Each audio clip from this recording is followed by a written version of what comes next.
What, did you press start broadcast? Yep. Okay, yep. All right. Welcome back to the Brehl Politics Podcast. I'm your host, Nicholas Brehl. Thank you for joining us. We have with us our special guest, Professor David Leventhal of the Honors Business and Liberal Arts program at Queen's College and host of Forward Nation Radio featuring David Leventhal. I worked on Forward Nation Radio with David for a little while, and this gave me valuable experience that helped me launch this show. And I've had him as a professor for 2 classes at Queen's College, and I actually have him for another class next semester. So David, or I should rather say honorable host of the best radio show in the world and the best professor in the world, welcome. That should get me an A, right? Oh, I'm sorry. Were you talking to me? Yes. Sound like there for a minute. No, I'm talking to you. Thank you very much, Mr. Brehl. You left out that you're still a valued contributor to the show, to our show as well as your own. Well, thank you. You know, I do like to watch it. I was there Wednesday, as a matter of fact. So, as I mentioned before, you're a professor for the Queen's College Honors Business and Liberal Arts program, and I want to focus on one particular class that you teach, which is critical thinking in business. It's a level 100 class, but it's one of the most eye-opening you can take, in my opinion. How would you sum up the objective of that class to the viewers? To get people to understand the importance of being informed and being thoughtful and being able to make your own decisions. I guess to let people have some idea of how much misinformation there is out there in the world, which I think people just really sort of can't come to grips with because it's pretty bad. Sounds about accurate. I recall in that class. How would you describe it, Nicholas? You took the class. Well, I would describe it as a class in which you learn how to make your own decisions, as you said, and you learn about the things business does to kind of swindle you into buying their products so that you can think like them as you go into the business world, but also so that you can think about the way they're thinking when you're acting as a consumer. And I also think that this class focuses on the liberal arts aspect of the program as well as the business part, because you're not just learning about marketing, you're not just learning about advertising, you're also learning about logic, and you're learning about reasoning structure. I feel like this class encompasses the connection between business and liberal arts probably the best, with the possible exception of Bala 100. Well, thank you for saying so. I think that as far as the class, as you point out, it's a big deal for me. When people ask me what do I teach, I teach in the business and liberal arts program. The one I'm never sure exactly what answer to give, but I know the answer I never give is business. I teach, I think, things that are relevant in the business context, but I don't teach business. I want something a little bit broader than that. You mentioned business and thinking as a consumer and being able to make good choices. My feeling is that even when it works properly, one can say, look, capitalism benefits when it works properly. It might benefit everybody, but I think inherently you have to understand it is a very competitive system, not just with businesses competing with each other, but to a large extent, businesses competing with their own consumers. And so I think you in that system, people need to be trained to make good choices. So even if we just put it in business terms, so you can get the benefit of the bargain more often than not. I never really thought of the idea of not just businesses competing with each other, but businesses competing with their consumers. Like to, they always say that the customer's always right, but what they're really thinking is we're going to say that the customer's always right, but we're really competing with you because you want to pay the least amount of money for this product, whereas we want you to give us as much of your money as possible. And the way that we get you to give us as much money as possible is by convincing you that our product is the best in the world. I sound like Trump. I think that's right, and I think sort of more importantly, I think that's sort of the start of it. I try to let students understand they need to be able to make good decisions in order to represent themselves well in a capitalist system. But I think that what we're talking about, the rules don't stop at the business border. You just mentioned the Trump administration. We talk about a businessman, whatever his merits as a businessman are or were, but we talk about business as president, but understand the implications of what that means. And certainly we've seen that throughout his administration. This is the principles of business, perhaps trying to manipulate you into making decisions that benefit the company rather than you. That now applies more than ever to every other aspect of our society, including politics, where we've got elected leaders who, I mean, let's face it, we've got a president of the United States who is a pathological liar, who basically lies pretty close to every time he opens his mouth or moves his Twitter finger. And He just passed 2000, and recently in the report that I read, it said 2001, and I thought, why would they say 2001? And I thought, oh well, because as they were writing the story, probably lied again. Right. As you kept reading the story, the headline kept changing. 2002, 2003. Kind of like looking at yourself with the camera before it takes the shot. So right, it's constantly changing. Right. I think that and I think that while Trump is clearly a breed apart. Well, no, I would say a breed apart. Trump is an extension of something that has already existed. Not that the Democratic Party are angels, but I think the Republican Party has been running itself, as it argues with its conservative ideology, that it's been running itself as the business party, and the idea of business is to win. The idea of business is to get more power, to get more profit, to get whatever else. And I think that we've learned basically, while the values of the Trump administration are to depth we've not seen before, I don't think that this is a completely different breed than what we've seen in recent Republican presidents, where using deception, manipulation, whatever, in order to win is acceptable because ultimately it's just about the bottom line. I couldn't agree more, and I think the only reason he appears like a breed apart is because he's just so blatant. Whereas the others, they at least try to appear like they're being honest. Trump just doesn't care. He said, as a matter of fact, I think it was yesterday or the day before, he said he was criticizing the elitists that were against him. And he said, but then he called them hypocrites because he said, I'm the real elite. He said, I've got much more money than them. I have a much better house than them. And the crowd started cheering. I saw that clip, and it is remarkable. I think you're right. I'm not sure what it means, but in the past, Republican presidents have felt the need to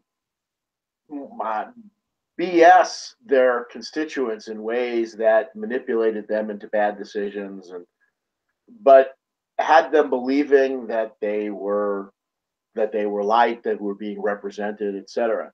Trump might occasionally say, I'm representing you, but then he doesn't even bother to show how blatantly a lie that is, that he basically just has such contempt for his own constituents that he just figures he could say whatever he wants and they're going to believe it.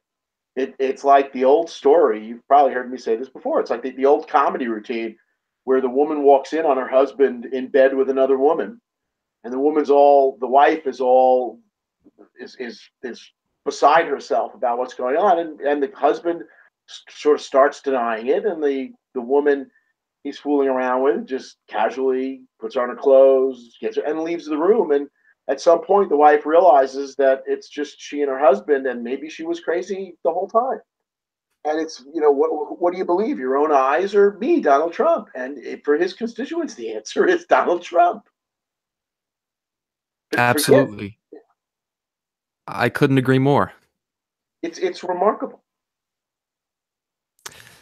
So I want to move on to another hard topic. Story to follow. You got that image in your head now. I didn't have it in my head until you mentioned it again. But let me get it out. I recall in class that we spoke a good bit about the pervasiveness of advertisements.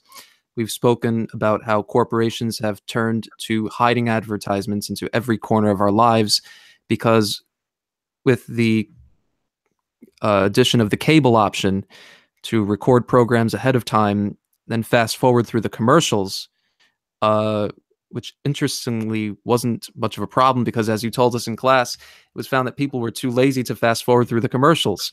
Uh, but why don't you elaborate on how advertisements have infected our society? Well, I think it's the point that we were discussing a few minutes ago with a little more nuance, which is advertising, as I talked about with capitalism. Advertising is inherently manipulative. The point of advertising is to get people to buy the product. It's not to inform. It's not to enlighten. It's although it certainly, in some cases, doing those things will help reach the final goal, which is to sell more product.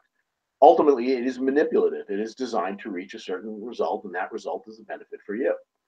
What tends to make advertising less effective than it otherwise could be is when people know that they're being sold to. When you're talking to a used car salesman, no matter how naive you are, you get a sense of, I better be careful here. I may not be able to take everything he says at face value. So what marketers have learned over the years is that advertising is way more successful. Not just because, as you indicated, people have more ways to avoid advertising than they used to. Whether or not they're taking advantage of those ways, they have more ways to avoid it. So advertising needs to sneak up on you. But even beyond that, if the advertising sneaks up on you, it is more effective if you don't realize it's an advertisement. And what that means is you have marketing pitches that are masquerading as if they are actual news or they're Claire something rings a valuable, bell. some objective opinion. So the used car salesman doesn't tell you he's a used car salesman. He follows you into a bar, orders a drink next to you, and starts chatting about what a great used car he just bought and how great the dealership was. And he didn't even think people were like that anymore. And you have this whole conversation with this guy, and he's buddy, buys you a drink, and you now are being advertised to. You're being sold a product, but you don't realize you are. Wait, how did you know? Yeah. Yeah, I got something to talk to you about with that car, Nicholas. But it's a lemon. But so, and again, it's not just products. It's bad enough that I buy a used car and I overpay for it because I don't realize that I'm being sold a bill of goods in addition to the car. I don't realize I'm being manipulated. I don't realize it's a sales pitch. We've now moved from selling people products to selling people ideas, selling them politicians, selling them Donald Trump. A marketing campaign that makes him sound like something he's not, that makes it sound like something legitimate when it's not. I mean, the most obvious, overwhelming example of that is how Russia helped Donald Trump get elected president by making believe it was normal Americans spouting off on social media. Because if it sounds like, hello, this is Russia calling, and let me tell you why Donald Trump should be the president, you're inherently skeptical. But if it sounds like you're saying this Trump guy is just the kind of breath of fresh air America needs, then you let your guard down, and therefore the advertising becomes more effective. So we are being sold a bill of goods that includes ideas, that includes political candidates, and we're not being told that we're being sold a bill of goods. I mean, we've got, again, another obvious example of that. We've got Fox News. I mean, we've got state media right now. Fox News is what Pravda was in the Soviet Union. It's state TV, but it masquerades as news and honest opinion and has nothing to do with that most of the time. Oh, yeah, because the president, endorses it. He encourages them to say whatever will please him. And as such, this is essentially state-run media. Right. He endorses it like he endorses a statement that he wrote for his wife to make publicly. There's really no surprise there. It's like the president endorsing one of his own speeches, which is basically what Fox News is at this point. It's Sinclair and all these other outlets that are part of the conservative misleadosphere, propaganda sphere. I would call it a matrix. And as you mentioned in, it was either this week's show or the week before, uh, the Breitbart, Fox News, Daily Wire, all the conservative, I shouldn't say all the conservative, but I'd say the extremely conservative news outlets, they all quote each other. And it just becomes a web of misinformation, which was, it's been going on for far too long. And it was pretty bad, but it's only recently that the president is directly quoting them. And it's only recently that the loop has entered the White House directly. And that's what worries me. That's right. That's sort of that's joy. Normally there's some level of integrity or respect for the position or the office of the presidency of the United States. It would be comical if it wasn't so sad that this guy gets upset at NFL football players kneeling to express a particularly American form of protest. And he thinks that's un-American, but this man has so debased the entire office of the presidency and our whole system of government that, again, it's laughable if it weren't cryable. What you had indicated, the way the conservative echo chamber echoes off of itself and gets legitimacy by citing itself.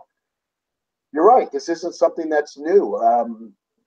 David Brock, I'm sure plenty have written before him, but David Brock, when he wrote his book "Blinded by the Right: Conscience of an Ex-Conservative" many years ago, this was a real foot soldier of the right who was the one who trashed Anita Hill and helped Clarence Thomas, the serial sexual harasser, get onto the United States Supreme Court. He was hired to do a hatchet job at Hillary Clinton, and he decided at some point that he really didn't like what he was doing, and he liked Hillary Clinton, and he basically switched sides, and he came out with a book called "Blinded by the Right: Conscience of an Ex-Conservative." This book has to be at least 20 years old, I think. But he describes just what you were talking about, where they set something up where some blogger will write something, and then the next level up the chain, so some conservative right-wing radio stations will say, this is what's being reported by Breitbart or by the Drudge Report or something like that. And it continues to move up the food chain. And then Sinclair has on their local stations, it's now being reported all over the internet as well as wherever else, that blah, blah, blah, blah, blah. And now it gets to the Wall Street Journal editorial page. And now on the Wall Street Journal editorial page, it's strictly propaganda for the right. It has been for a long time. But when the Wall Street Journal editorial page starts running it, now the New York Times and other so-called legitimate media have to start saying it's now being reported in the Wall Street Journal that.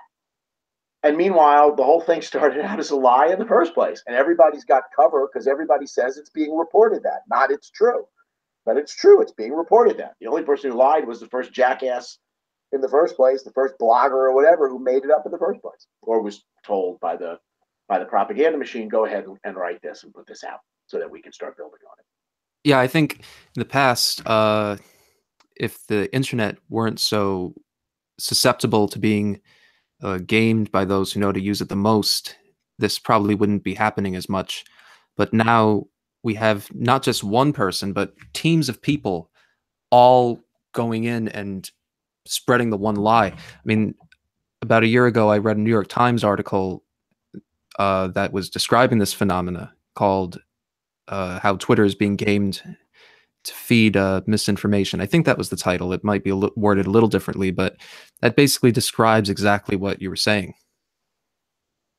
Well, the internet was received by so many people, and social media was received as such a positive by so many people with the possibility of democratizing information. You got a whole other related issue with the fact that for most Americans, for a long time, almost all the information they received comes from wealthy corporations or wealthy individuals or wealthy companies taking out ads.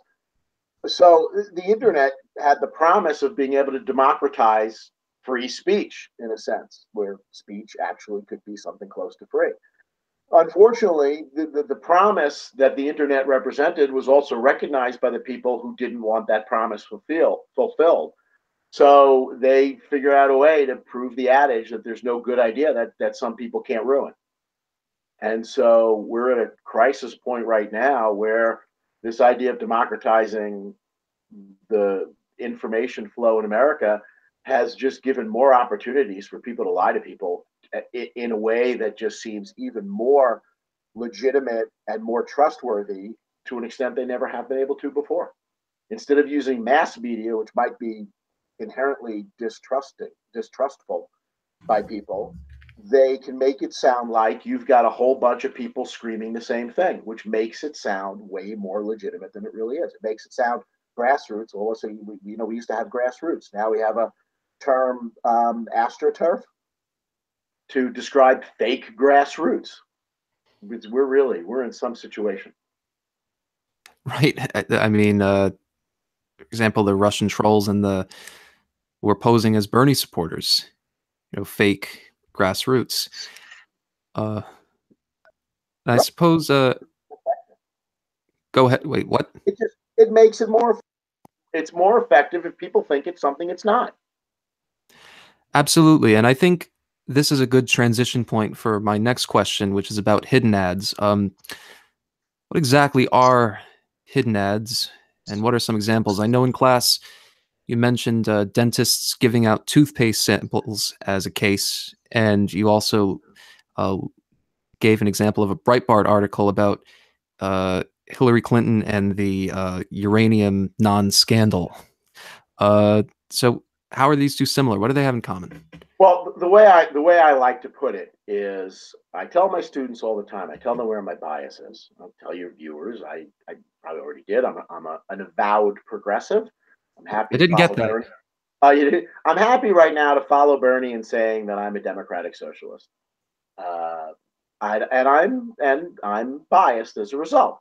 That's my general outlook. That's who I am. That's the way I tend to filter information through those values. And I tell my students that all the time. I said, you have to be aware when I tell you something that it's being filtered through my biases. And so you need to make your own decisions based on what I tell you. But I also say that's one form of bias.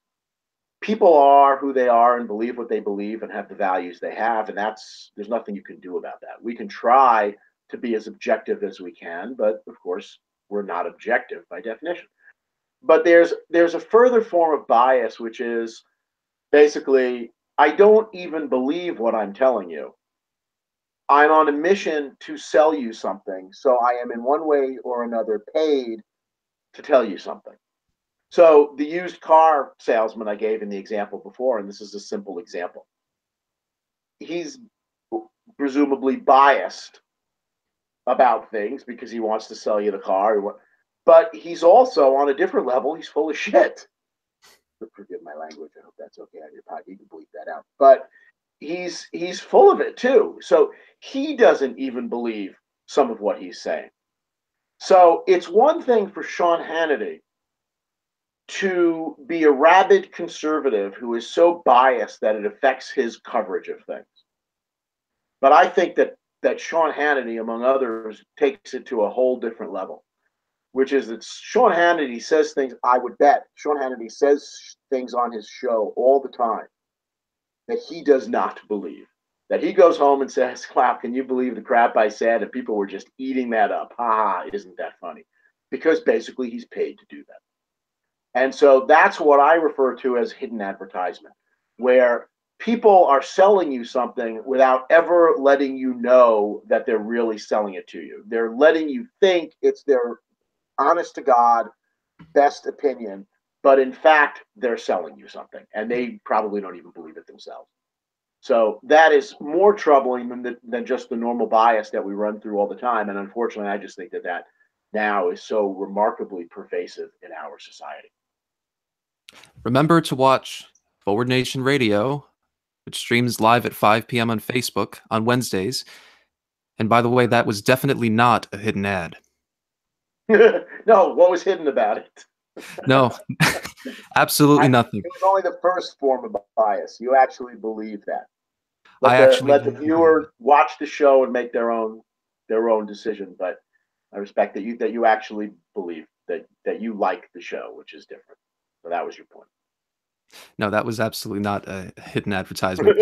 Uh, now, I think I will now mention one of my own biases. I am a student of political science, and after taking political science for a while, I've come to believe that most things are political in nature because politics really just means power.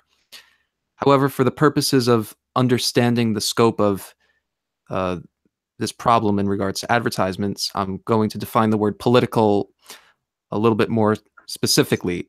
Let's say that a political ad is an ad that is either vying for a political candidate or trying to convince people of a political message, or it's conducted through a political platform. Um, if we go by this definition, would you say that most hidden ads are political in nature, or that they really affect everything? No.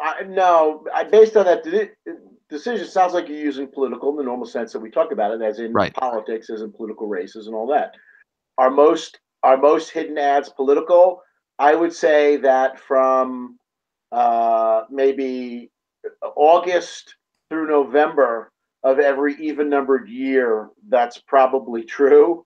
But other than that, no, I wouldn't think so. I would say if one looks at it more broadly and thinks that selling people ideas, Republicans don't just sell America on tax cuts for rich people when they're about to pass a tax bill to benefit their wealthy constituents. Republicans spend every day of every year telling people that tax cuts for rich people are a wonderful thing for America and trickle down and all that other crap. So I think the idea is being sold all the time, and the idea is something that is the biggest problem.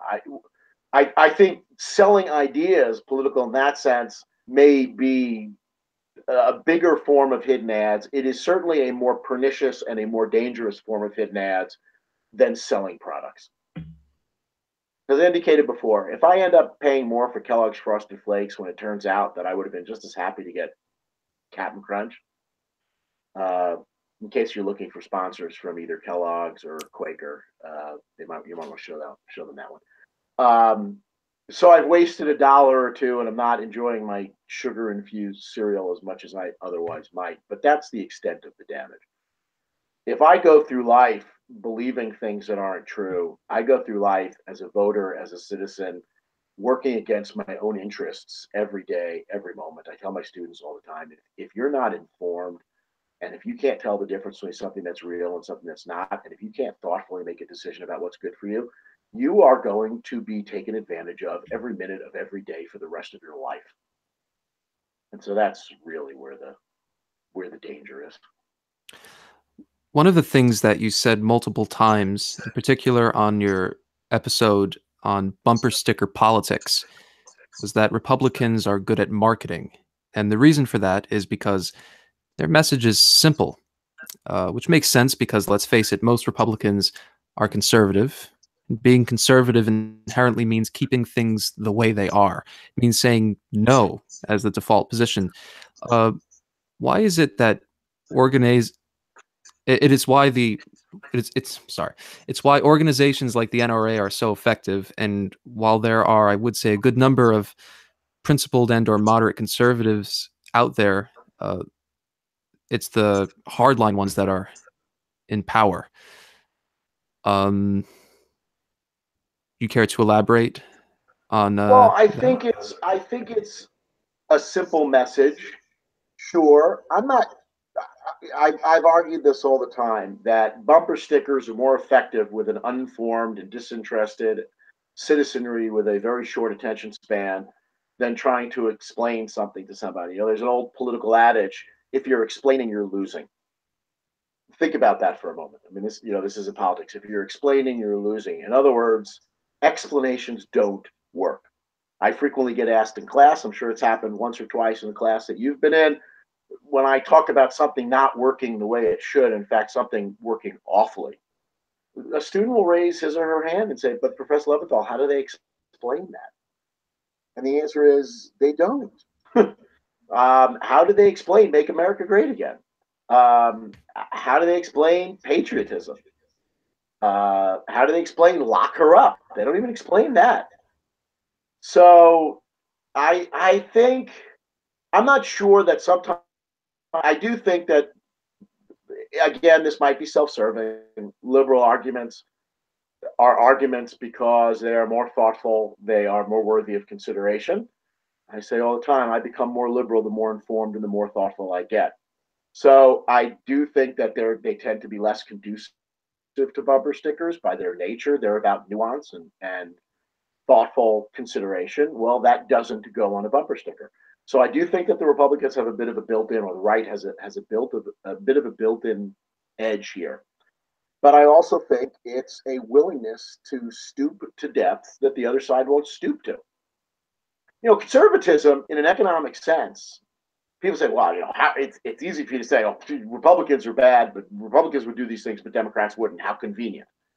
And there's certainly some truth to that. On the other hand, economic conservatism basically says you're on your own. Businesses shouldn't be regulated. They should do whatever they need to do to get ahead. And whatever the system is, dog eat dog, whatever it is, people are free to pursue their own interests.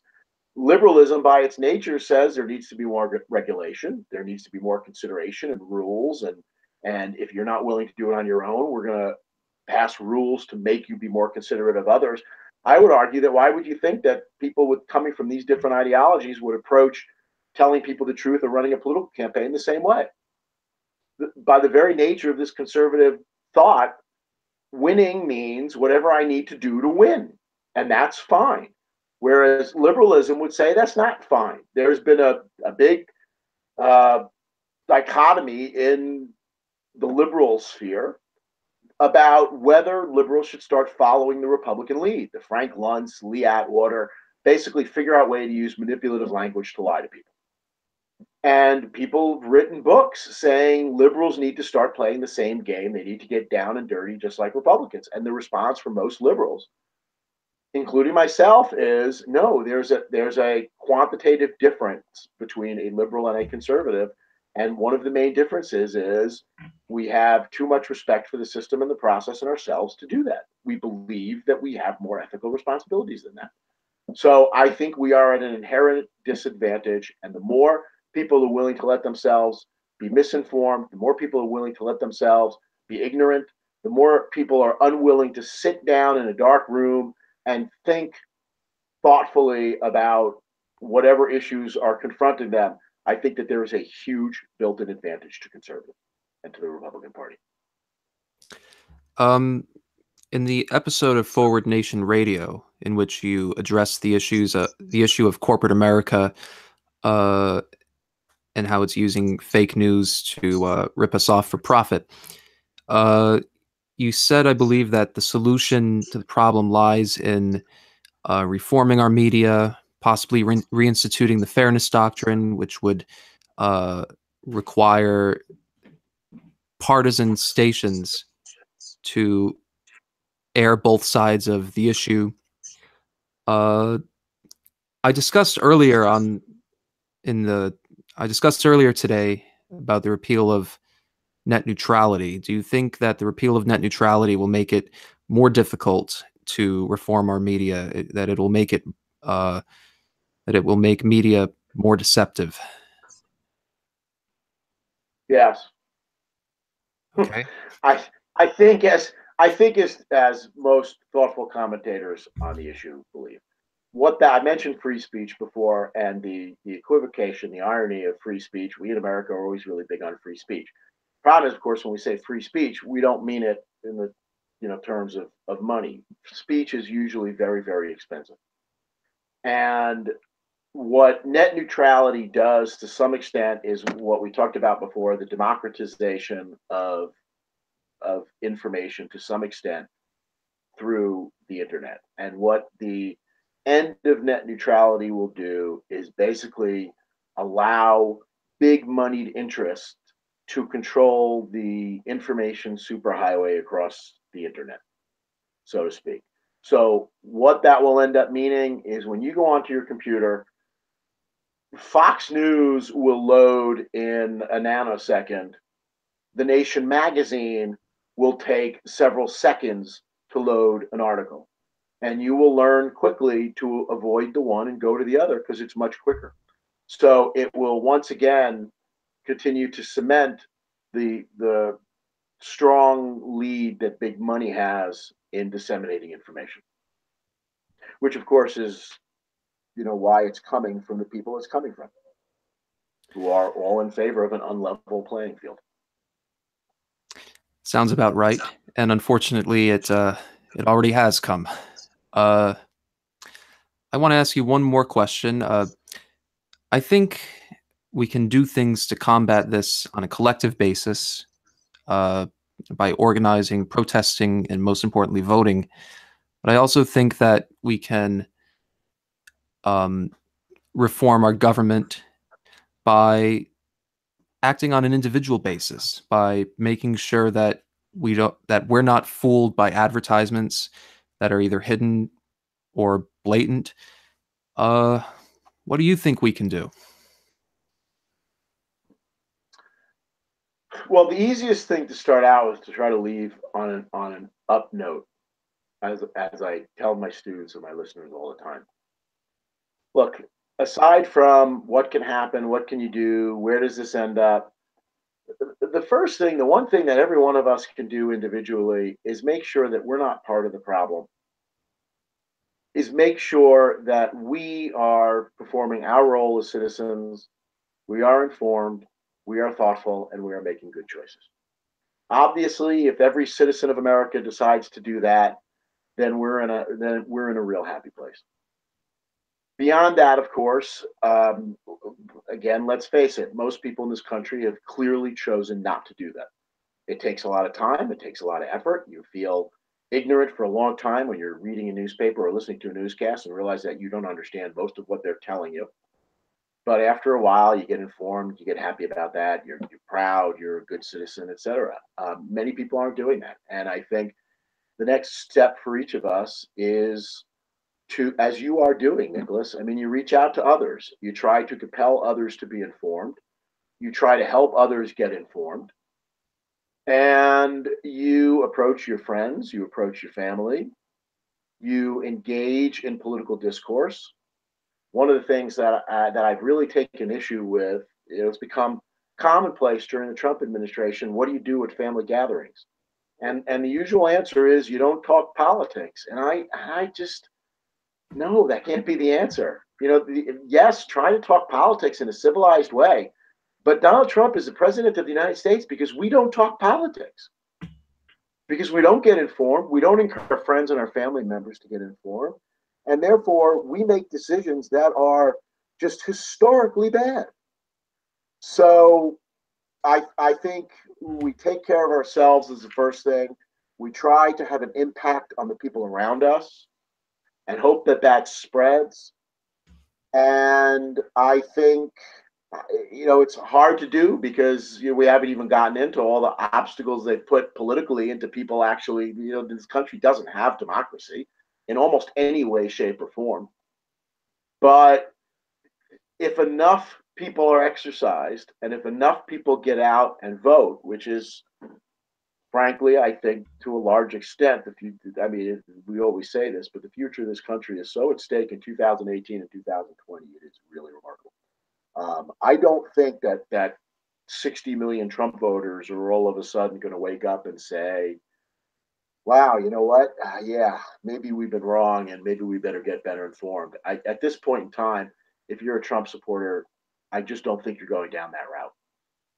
And so I think the answer have to be informed. Enough of us have to be active. Enough of us have to get our friends to the voting booth that we beat them. And we beat them badly enough in 2018 that we get to take the reins of power and we get to send a message that we do want the reforms to be passed that could actually make a difference in this country and the world. Otherwise, we are in such trouble. I couldn't agree with you more. And, frankly, I also think that, people say we shouldn't talk about politics or religion. In fact, those are the two things that you should never talk about. But I think our failure to talk about either of them, it's just not As a result of our It- failure to talk about them, we've inspired religious bigotry, and I mean, look at Trump's Muslim ban, and it just wasn't sustainable. It's kind of like saying, "Oh, you don't have to fix the alternator on your car. It'll, because we don't want to think about the eventual breaking point. Just let it keep running. It's going to be fine for now. Well, eventually, it's not. You know." I missed some of that. I could see by your producer in the background, or your engineer in the background. I don't know what you call Dylan, Both. but but I could see that you're probably experiencing it as well. I'm missing some of your audio. It's backing up a little bit, but I think that people have been complacent for too long, thinking that we were safe. The mechanisms are in place, that things are going to work out fine in the end, no matter what. So I could just be uninformed and I don't need to vote, or I don't need to vote properly, and everything will work out okay. And I hope that we've had a real wake up call to most of these people that know the threat is very real and the consequences are potentially very dire. And so you better be involved. So as far as the two things, uh, Americans need to talk about politics. We need to talk about civics. I think that it is a big problem in this country that we do not teach civics anymore. I started off, I think the first thing I said was, I'm not sure what to tell people about what I teach. Usually, my first answer when people say, "What do you teach?" my first answer is civics. My second answer is to explain what civics is, because they inevitably follow, "I teach civics," with "What's that?" We don't generally teach it anymore. We don't.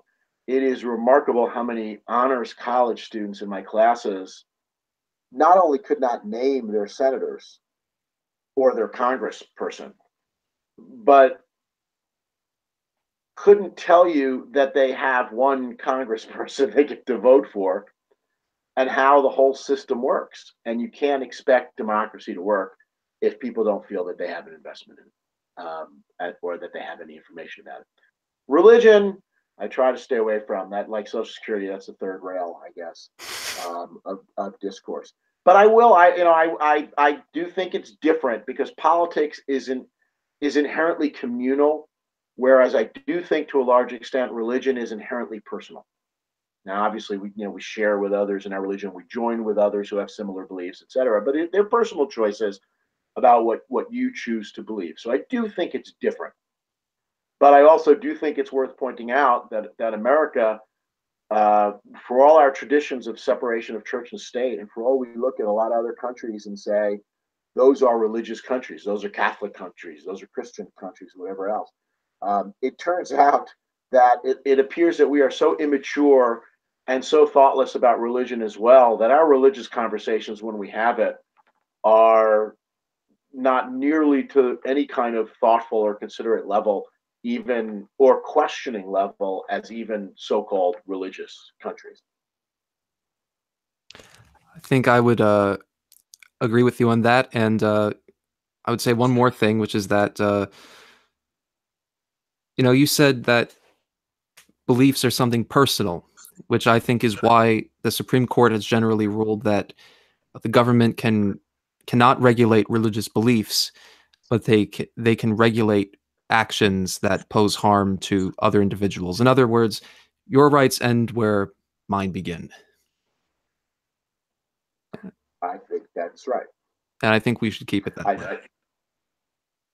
Yeah, well, of course, you're alluding obliquely to Masterpiece Cake Shop and uh, uh, religious freedom acts, which is a growing, basically, to promote religious freedom, which, of course, your religious freedom is my lack of freedom to avoid having to live by your religious beliefs.